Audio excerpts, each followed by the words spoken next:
Hello， 大家好，我们是草泥汉堡，今天为大家带来搞笑的美漫辛普森家第11季第6集。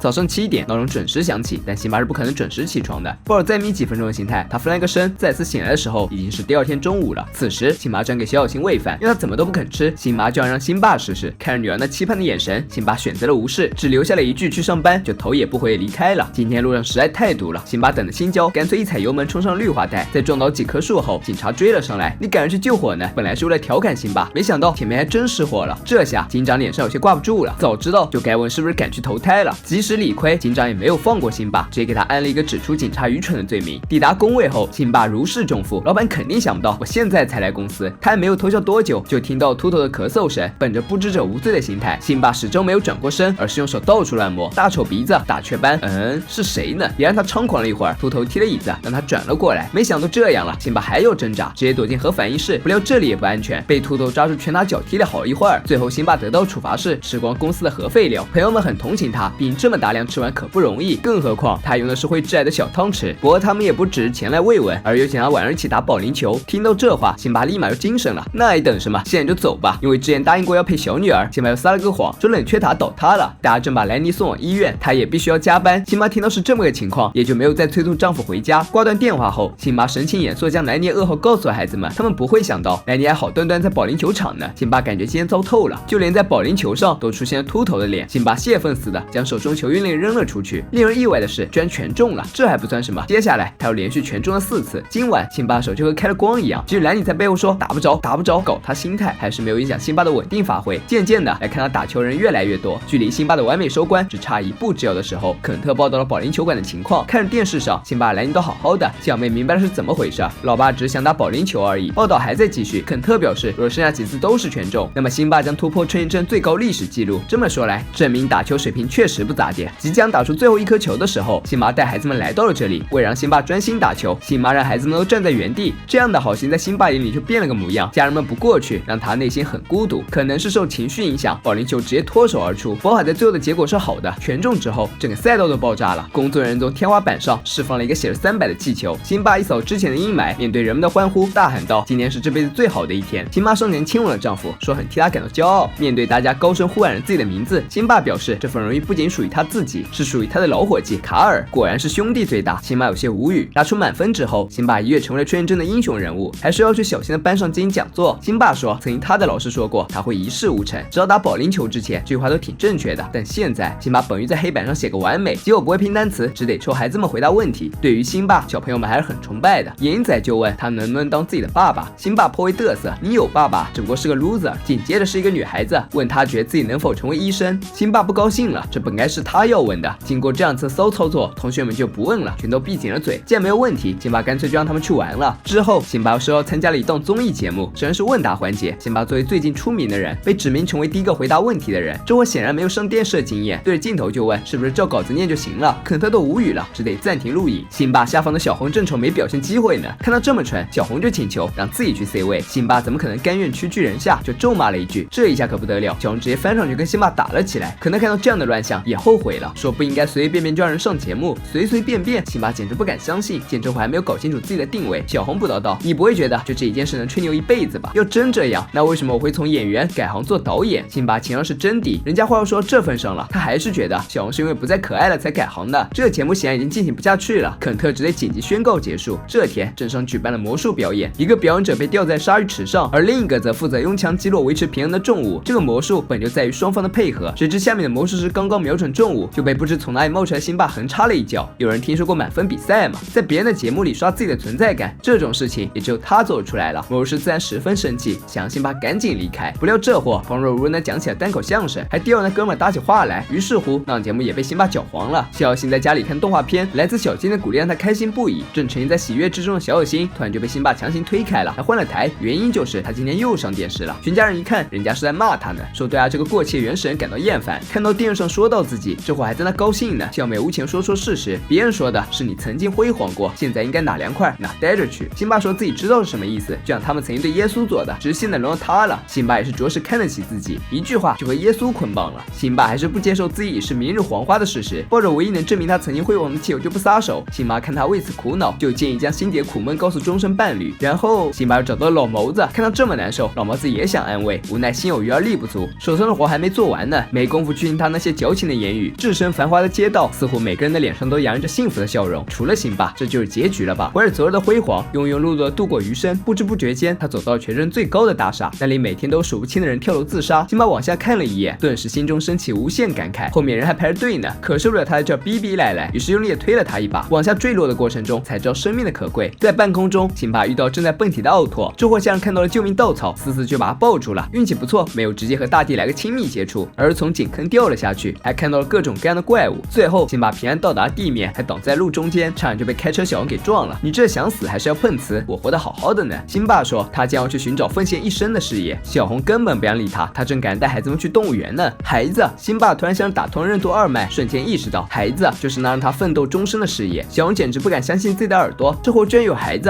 带着怜悯，他交给了辛巴一些钱，这家伙嘴上说着不要，手上动作倒是挺娴熟。辛巴先找到自己的大好儿，小新正忙着打游戏呢，连敷衍两句都是奢侈。辛巴只得有找到新小妹，小姑娘没有拒绝爸爸的亲近，让他帮忙找3个以外为原因的单词。照填难度直接将辛巴给劝退了。果然最没有挑战的还是那个不会说话的。小新此时正睡得香甜，还不知怎么回事呢，就被强行摇醒了。刚睁眼就看到一个张牙舞爪的怪兽，小家伙真害怕到不行。趁辛巴没眼睛的时候，他悄悄下了床，可惜还是被抓住了。辛巴将小女儿强行放在沙发上观看自己表演，把电视挂在脖子上，头顶连天线，就要 cos 动画片里的人造人，然后一通电就把自己整成了电人。小新表示，我当时真是害怕极了，这些都没能阻挡辛巴的决心。他又带着小女儿在院子里玩起了抛人游戏。小新逮到机会就想顺亮一杆逃走，可惜他还是没能逃掉，落入了辛巴的怀抱。未能获得小女儿的信任，辛巴报名了亲子游泳课，教练口哨一吹，其他孩子都跳进泳池，而辛巴呢，不管他如何努力，小人都纹丝不动，甚至还有点想逃。他现在终于意识到和女儿隔着鸿沟了。回家路上，小新看到车窗停着一只蝴蝶，就让老爸将车窗打开，将它放进来，多好的机会呀！辛巴愣是会错了意，以为小女儿只是一旁的大海，好主意，我们去海里游泳吧。抵达海边后，辛巴要开始鼓励女儿，不要害怕，这是个大澡堂子。这时，小新指了指他的身后，正一个浪花打来，把辛巴拖进大海深处。刚开始他还能为了女儿故作轻松，随着被漩涡越卷越远，这会也开始不淡定了，疯狂在海里扑腾了起来。可惜水流太急，他根本无法抗衡。不过很快，他想到了一个好主意，只要沉入海底就能跑回岸边了。不料这方法不管用，他憋不了那么久的气，看着爸爸一点点下沉，小新的目光逐渐坚定。他潜入水底，将辛巴给拖了上来。这会着实不争气，没一会儿又沉了。小新只得一鼓作气将他拖回了岸边。最后医生赶来了，辛巴并无大碍。辛巴很是惊奇，一个婴儿怎么能拖动起成年男性呢？医生表示并不奇怪，当父母有难时，孩子能瞬间拥有强大的超能力。经此一事，父女俩感情迅速升温。小新终于不排斥辛巴的接触了。辛巴表示以后也会多多陪伴他。后来，辛巴带小新去了保龄球馆，这孩子真的很有天赋，和他爹一样打出了满分。不过为了保住做父亲尊严，辛巴强行给他扣掉了5分，满分气球给拍走了。所幸这小姑娘还是为辛巴的陪伴高兴。都说好汉不提当年勇，辛巴时时刻刻都牢记辉煌时刻，不仅自己要记着，还要求别人也必须记着。这样强人所难带的后果，就公众对他印象只剩下讨厌。人这一生，只要一个闪光的瞬间，就足够回味良久。可若是只记得曾经美好而放弃当下生活，那么最耀眼的时刻就只能如烟花绚烂即死亡。